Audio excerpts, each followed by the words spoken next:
नमस्कार दोस्तों, स्वागत है आपका फ्री स्टडी पर। दोस्तों, आज हम चर्चा करेंगे बंग भंग आंदोलन की, जिसको हम बोलते हैं पार्टीशन ऑफ बंगाल। तो हम जानेंगे कि बंगाल का विभाजन क्यों किया गया। भारत के अंदर राजनीतिक एकता जो बढ़ रही थी, उसको अंग्रेजों को दबाने का इकलौता साधन जो उस समय लगा, वो बंगाल का विभाजन था। तो सबसे पहले हमें ये जानना जरूरी है कि बंगाल का परिदृश्य क्या था और बंगाल के ऐसा क्या था कि बंगाल का ही विभाजन करना पड़ा और किसी क्षेत्र का नहीं करना पड़ा। तो सबसे फर्स्ट बंगाल जो था वो आप देखेंगे सबसे ज़्यादा समृद्ध लोगों का, पढ़े लिखे लोगों का ये एक प्रांत था पूरा का पूरा। इसके अंदर सबसे ज़्यादा शिक्षित लोग थे। अब शिक्षित लोग हैं तो अंग्रेजों को डर ये था कि यहाँ कर के जो क्रांतिकारी पत्र पत्रिकाएं हैं, जो व्यक्ति हैं जो क्रांतिकारी गतिविधियों से जुड़े हुए हैं, वो पूरे भारत में एक तरीके से कंट्रोल करते थे। यहाँ से न्यूज़पेपर पूरे भारत तक में बढ़ता था और इसी वजह से वो ये चाहते थे कि इसकी राजनीतिक एकता, यानी जो बंगाल में एकता का सूत्र आ रहा है, उसको हम तोड़ें और हम बांटो और राज करो की नीति के तहत काम करें। तो बांटो और राज करो की नीति यहाँ पर से एक मेन खुलकर आएगी। हालांकि 1857 की लड़ाई से अंग्रेजों ने मुसलमानों का बिल्कुल ही साथ छोड़ दिया था, मगर सर सैयद अहमद खान की के कहने पर, उनके रिक्वेस्ट के आधार पर अब जो अंग्रेज़ थे उन्होंने ये सोचा कि क्यों ना हम इन दोनों जो एथनिसिटीज़ हैं, हिंदू और मुस्लिम्स हैं, इनको अलग अलग करें और अपने देश का जो शासन है, राजपाट जो हम चला रहे हैं भारत के अंदर, उसको हम कैसे कंटिन्यू करें। तो इस आधार पर इन्होंने बंगाल के विभाजन को एक बड़े हिस्से के तौर पर लिया और इसको विभाजन की योजना बनाई। और आप देखेंगे कि इसी वजह से बंगाल का विभाजन किया गया और ये इसकी नींव आपको 1947 तक में देखने को मिलेगी। तो दोस्तों, सबसे पहले ये जान लो कि लॉर्ड कर्जन का जब कार्यकाल शुरू हुआ, ठीक है, लॉर्ड कर्जन ने अपने स्टार्टिंग के कार्यकाल के अंदर ही इंग्लैंड में ये बोला कि मैं चाहता हूँ कि भारत में जो ये राजनीतिक एकता आई है हिंदू मुस्लिम की, इसको तोड़ूंगा। और इसको तोड़ने के लिए उन्होंने प्लान काफ़ी टाइम पहले से कर रखा था कि हाँ, मैं ये जो बंगाल का एरिया है जहाँ पर सबसे ज़्यादा समृद्ध और पढ़े लिखे लोग हैं, जो इनलाइटेड पीपल है, जो ये जानते हैं कि आज़ादी का मतलब क्या है, उनको ये हम दबाना चाहते हैं, उनकी शक्ति, उनकी एकता को तोड़ना चाहते हैं। तो सबसे पहले 20 जुलाई 1905 को ये बंगाल विभाजन की घोषणा कर दी। यहाँ पर आपको एक चीज़ समझने की ज़रूरत है कि 1905 में सबसे पहला क्या था कि कर्जन, इस समय तक मुस्लिमों का आप परिदृश्य देखेंगे ना, तो मुस्लिम ये सोचते थे कि यार हम ना पिछड़ चुके हैं, क्योंकि 1885 के अंदर कांग्रेस का जब निर्माण हुआ तो अंग्रेजों ने ये शो करवाया कि मुसलमानों को कि ये हिंदू पार्टी है, और मुसलमानों को भी यही लगा कि ये हिंदू पार्टी है, हिंदू के हितों में सोचती है। तो हम मुस्लिम हैं, हम पिछड़ चुके हैं, हमारे बारे में कौन सोचेगा। सबसे मुख्य समस्या यहीं आई हिंदू और मुस्लिम में, कि मुस्लिमों को ये लगा कि हमारी यहाँ पर कोई सहायता करने वाला नहीं है, जबकि हमने इतने साल भारत पे शासन किया है। और समस्या यहीं से खड़ी हुई। सर सैयद अहमद खान ने खुले तौर पर कांग्रेस का विरोध किया कि ये पार्टी हिंदू पार्टी है, ये मुसलमानों के पक्ष में कभी नहीं सोचेगी, ना फैसला लेगी। फिर इसी आधार पर कर्जन ने ये बोला कि मुसलमानों को हम कुछ कुछ छूटें दे सकते हैं, मगर शर्त ये है कि आप हमारे पक्ष में ना ये जो बंगाल का एरिया है इसके अंदर वोटिंग करवाओ, यानी हमारे पक्ष में समर्थन दो। तो सर सैयद अहमद खां और कुछ ऐसे नेताएं थे जो ये चाहते थे कि बंगाल का विभाजन एक तरीके से ना हो, मगर मुसलमानों के जो एकता है वो बनी रहे, मुसलमानों को लाभ मिले इसका। तो 7 अगस्त 1905 को बहिष्कार प्रस्ताव को पास किया गया। अब यहाँ पर 7 अगस्त को पास कर दिया गया कि हाँ, विभाजन होना है, और जो 16 अक्टूबर 1905 था, इस दिन विभाजन को तय किया गया और विभाजन हुआ।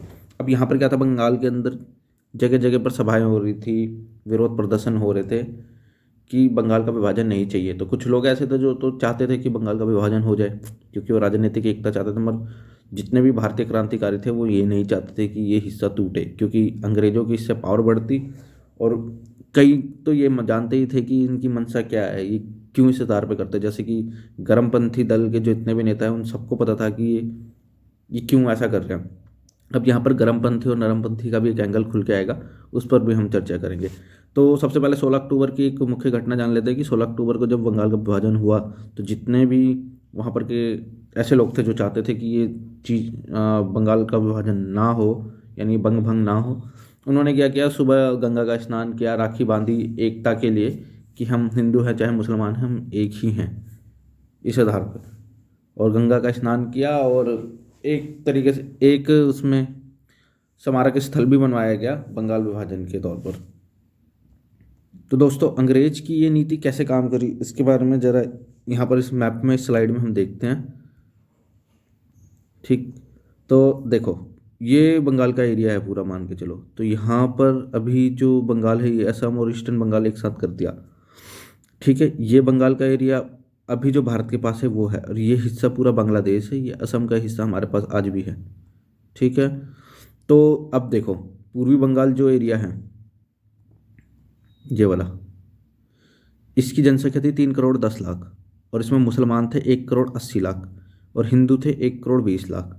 यहाँ पर मुसलमानों को ज़्यादा किया गया है और हिंदू को कम किया गया है, तो इस जगह पे हिंदू अल्पसंख्यक हो गए। ठीक है, और इसकी राजधानी ढाका शिफ्ट कर दी।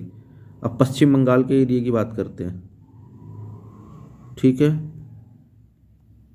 पश्चिम बंगाल में क्या किया इन्होंने, जनसंख्या यहाँ पर थी 5 करोड़ 40 लाख। अब इसमें मुसलमान को रखा इन्होंने 90 लाख और हिंदुओं को रखा 4 करोड़ 26 लाख। अब यहाँ मुस्लिम को अल्पसंख्यक कर दिया, यहाँ हिंदू को अल्पसंख्यक कर दिया। अब जहाँ पर एक एथनिसिटी का बंदा कम होता है तो उसे यही लगता है कि हाँ हमें दबाया जा रहा है और सरकार हमारे खिलाफ, हमारे लिए पॉलिसी नहीं बना रही। तो कुछ समस्याएं यहाँ पर इसी तरीके से उजागर की। तो ये मंशा थी मुस्लिमों को अलग करने के लिए अंग्रेजों की। तो बांटो और राज करो की नीति के लिए ये स्लाइड सबसे बेस्ट उदाहरण है। आपको बहुत ही कम जगह ये स्लाइड देखने को मिलेगी। ठीक है, तो इस आधार पर अंग्रेजों ने पार्टीशन के बीज बो दिए, और ये 1947 तक आप देखोगे कि यहाँ पर नौवाखली राइट्स वगैरह इतने सारे दंगे हुए। सोहरावर्दी ने भी यहाँ पर आप देखेंगे दंगे करवाए, जो इसे हम 16 अगस्त 1946 का, जिसे हम डायरेक्ट एक्शन डे कहते हैं। दोस्तों, ये विभाजन तो इन्होंने कर दिया, मगर अब इसी के साथ ही स्वदेशी आंदोलन की शुरुआत की। इसके अंदर क्या था, जो सबसे मुख्य कारण था, 16 अक्टूबर 1905 को विभाजन कर दिया। इसके बाद इन्होंने स्वदेशी की, जिसमें विदेशी सामान को बहिष्कार करना, विभाजन के लिए विरोध सभाएं करना और विदेशी कपड़ों की होली जलाना, ये प्रमुख कारण थे। तो विदेशी कपड़ों की होली जलाने के लिए प्रमुख जो नाम आता है वो वीडी सावरकर का आता है। उन्होंने अपने बचपन के ही समय में ये कार्य कर दिया था। क्रांतिकारी गतिविधियों में वो लिप्त थे शुरू से ही। इस आंदोलन की जो सबसे खास बात थी, इसमें क्या थे, महिलाएं और स्कूल के जो बच्चे थे उन्होंने बढ़ चढ़कर हिस्सा लिया था। तो इनमें विरोध प्रदर्शन का कैसा तरीका था, जैसे महिलाएं हैं वो विदेशी चूड़ियाँ नहीं पहन रही, विदेशी बर्तनों का इस्तेमाल नहीं कर रही, और जो भी पुरुष हैं वो कपड़े नहीं पहन रहे, विदेशी कपड़ों की जगह खादी का वस्त्र पहन रहे हैं। अभी तो खैर खादी नहीं आया, मगर जो भी वो हाथ से बनाते थे वो वस्त्रों का उपयोग करने शुरू कर दिया उन्होंने। पंडितों ने भी इसका एक विरोध का अलग तरीका निकाला, जैसे कि कोई यदि चीनी लाता है, क्योंकि चीनी तो मील में बनती है, और उन्हें प्रसाद के तौर पे चढ़ाना चाहता है तो वो मना कर देते थे, प्रसाद ग्रहण करने से इनकार कर देते थे। और आपको पता है कि अगर पंडित कभी प्रसाद को ना ग्रहण करे तो ऐसा लगता है जैसे कि देवताओं तक ये प्रसाद नहीं पहुंच पाएगा। तो यहाँ पर विरोध के जो अलग अलग तरीके थे वो पूरे अपनाए गए। तो इस समय बाल गंगाधर तिलक वगैरह सारे एक्टिव थे। और आपको अब दो धड़े का जानना बड़ा ज़रूरी है। एक जिसकी हम पहले भी चर्चा कर चुके हैं वो थे नरमपंथी, और एक गर्मपंथी। तो यहाँ पर जो स्वदेशी आंदोलन है उसके अंदर तो यही था कि हाँ, जितने भी हमारे देश में चीज़ें बनी हों हम उसी के बारे में ही, जो देश में चीज़ें बनी हैं हम उसी के ही इस्तेमाल करेंगे। जितनी भी चीज़ें देश के अंदर बनी हैं हम उसी का ही इस्तेमाल करेंगे। विदेशी जो इतनी भी चीज़ें हैं हम उसका इस्तेमाल नहीं करेंगे। जितना हो सकेगा हम कोशिश करेंगे कि विदेशी चीज़ों का बहिष्कार किया जाए। तो बहिष्कार आंदोलन जो आप देखते हैं महात्मा गांधी के टाइम पे, वो सबसे पहले 1905 के अंदर ही देखने को मिलता है। ठीक है, तो ऐसे करके बंगाल का जो ये प्लान था वो तय किया गया। और दोस्तों, ये सबसे बड़ा ब्लंडर माना जाता है देश के अंदर कि किसी अंग्रेजी शासक ने अपना इस तरह की कूटनीति चाल चली कि देश का 1947 में विभाजन ही हो गया। तो अंग्रेज़ों की ऐसी ही पॉलिसी आप देखेंगे बहुत टाइम तक रही कि कैसे भारत की एकता और अखंडता को तोड़ा जाए। तो आशा करता हूँ दोस्तों आपको ये वीडियो समझ में आई होगी। धन्यवाद।